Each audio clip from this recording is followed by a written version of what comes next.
Ey papağanlar! Ey papağanlar, ayrılın siz, sizi kıskanıyorum.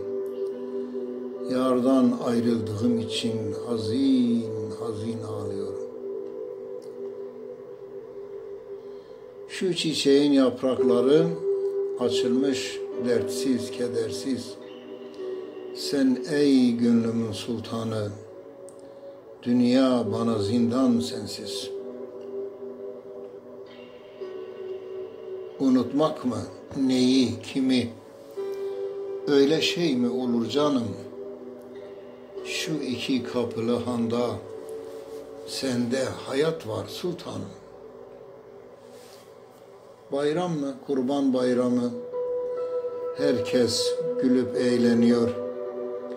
Mahzun kaldım yardan ayrı, gözümde hasret tutuyor.